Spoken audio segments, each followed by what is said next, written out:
I got started in taxidermy at a very young age. I was 11 years old.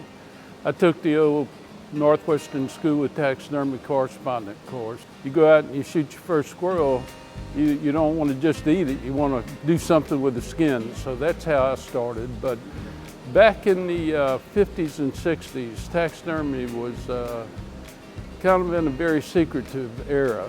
And there were a few books out there where you could learn taxidermy, but if you had a little natural talent, you could excel and become a good taxidermist fairly, I don't want to say quickly, because it takes years of experience.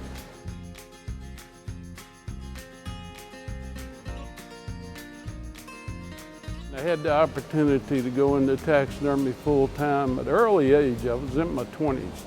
And the rewards are just bountiful because the individuals that come in to use our services have been successful. They're very proud of what they've taken and the effort that they've given to take it. So that has been super interesting. The other reward is doing something that if you had a favorite hobby and you were able to make a living at it, I don't think there's a better thing in life.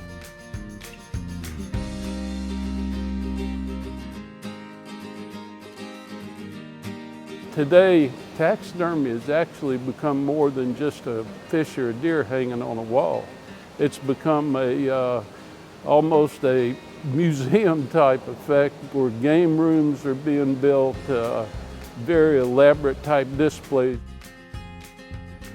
To be a judge, you had to be a competitor because when you compete, it offers a pathway for excelling in taxidermy, and the better you get, the higher awards you win.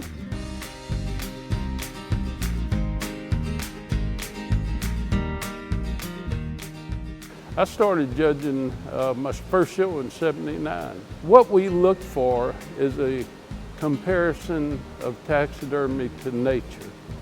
Nobody's perfect. There's only one perfect person in the world, and that's God, and we know that. But you can get close. We look for the things that you see in a live animal, and which is very difficult to replicate.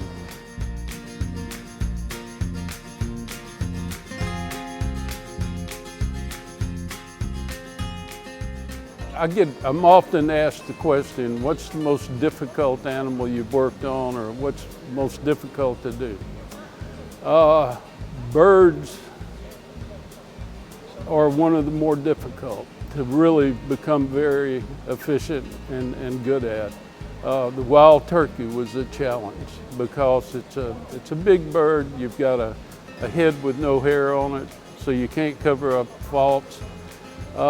So as far as birds, turkeys can be extremely difficult to work with, but in today's taxidermy industry, there are forms. We use freeze dry for the heads, which was one of the big factors that we had a hard time doing a good turkey head. But the necks and mammals, I did a lot of African work. Probably we used to do anywhere from 10 to 20 safaris a year in my studio. And the Cape buffalo was without a question one of the more difficult to tackle. Fish are very much alike except when you get to saltwater fish. And most saltwater fish today are reproduced and you get an artificial fish. And the reason for that is the oil content of the skin. I mounted the state record rainbow runner back in 1979.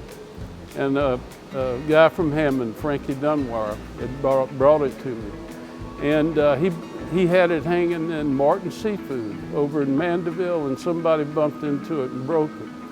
I didn't even remember doing the fish, but later on I found a picture of me with it in 1979, and it was a skin mount. And I'm very proud to say it had held up so well. The only reason he brought it to me was he got knocked on the floor and the head got broke off. So I'm going to repair that. But you can skin mount saltwater fish, but it's a very tricky process.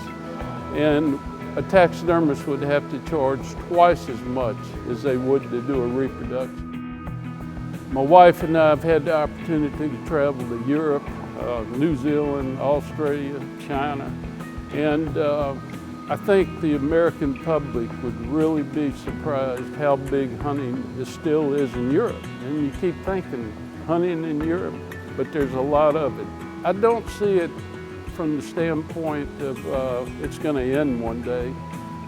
It's very important that we get our children interested in hunting and fishing, but taxidermy is going to follow that same suit. The future's good and bright, I feel, for all of us, but we do have to stay on our toes and speak good things about what conservation is and moving forward. I've watched this growth. I have a large taxidermy trade journal, and I produce a large world championship trade show. And it's allowed me to see the evolution of our great art. I like to call it an art, and it is. How it's evolved and moved forward.